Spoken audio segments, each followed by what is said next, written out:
Begin the replacement by aligning the tailgate hinges with the truck bed frame.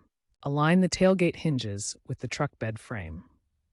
Insert the hinge pins and secure them with the bolts you removed earlier. Torque the bolts to between 35 to 50 feet-pounds, as per Ford's specifications, to prevent them from loosening over time. Reconnect the support cables, ensuring the clips are securely fastened. Test the tailgate by opening and closing it several times to ensure smooth operation. Lubricate the hinges with WD-40 or grease to prolong their lifespan and prevent rust. Before reinstalling, inspect the tailgate and the truck bed for any signs of rust or damage.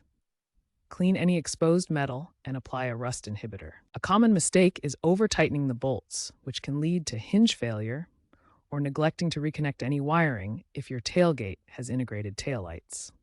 Consider using aftermarket reinforced steel or fiberglass versions for added durability, especially if you frequently haul heavy loads. Regular maintenance, including cleaning and lubrication, will help extend the life of your tailgate.